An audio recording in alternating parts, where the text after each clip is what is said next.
नाजरीन, आज हम आपको ले जाएंगे दुनिया के एक पुरस्कार और खूबसूरत पहाड़ की तरफ, जो वेनेज़ुएला, ब्राज़ील और गियाना की सरहदों पर वाक़ है। ये है माउंट रोराइमा, जिसे अक्सर ज़मीन का खोया हुआ जज़ीरा कहा जाता है। माउंट रोराइमा एक टिपवी है, यानी एक चपटी चोटी वाला पहाड़। इसकी बुलंदी तकरीबन 2810 मीटर है और उसकी चोटी पर एक वसी मैदान है जो 31 किलोमीटर तक फैला हुआ है। यहाँ का माहौल और नबातात इंतहाई मुनफरिद हैं, जो दुनिया के किसी और हिस्से में नहीं पाई जाती। माउंट रोराइमा की पुरस्कारियत इसके मुनफरिद जोग्राफियाई और हयातियाती खुसूसियात की वजह से है। यहाँ की नबातात और जानवर दुनिया के किसी और हिस्से में नहीं पाए जाते।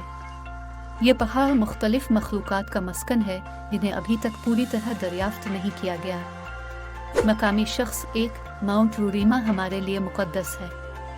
हमारे आबाओ अजदाद की रवायात के मुताबिक ये पहाड़ देवताओं का घर है और उसकी चोटी पर जाना एक रूहानी तजर्बा है। मकामी शख्स दो, यहाँ का माहौल बहुत मुनफरिद है। आप यहाँ के मनाजिर देखकर हैरान रह जाएंगे। माउंट रोराइमा तक पहुँचने का सफ़र आसान नहीं है। यहाँ तक पहुँचने के लिए आपको घने जंगलों, नदियों और दुश्वार गुजार रास्तों से गुजरना पड़ता है। लेकिन जब आप इसकी चोटी पर पहुँचते हैं तो वहाँ का मंजर आपको हैरान कर देता है। सयाह एक, यहाँ पहुँचकर मैंने महसूस किया कि मैं वाकई एक पुरस्कार और जादुई जगह पर हूँ। यहाँ की खूबसूरती बयान से बाहर है। सयाह दो, ये सफ़र मुश्किल था, लेकिन जब मैंने चोटी पर पहुँचकर ये नज़ारे देखे तो सब कुछ भूल गया।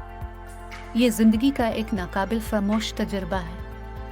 माहिर अर्जियात डॉक्टर आयशा, माउंट रोराइमा की तश्कील लाखों साल पहले हुई थी और ये आज भी मुहक्किकीन के लिए एक दिलचस्प जगह है। यहाँ की जोग्राफियाई खुसूसियात और नबातात की तनव्वुह ने हमें हैरान कर दिया है। नाजरीन, ये थी माउंट रोराइमा की पुरस्कार और दिलचस्प दास्तान। आपका क्या ख्याल है? क्या आप भी इस पहाड़ की चोटी पर जाना चाहेंगे? अपनी राय कमेंट्स में ज़रूर दें। अगर आपको हमारी वीडियोस पसंद आएं तो हमारी चैनल को सब्सक्राइब करें और बेल आइकन दबाएं ताकि आपको हमारी नई वीडियोस की इत्तलात मिलती रहे।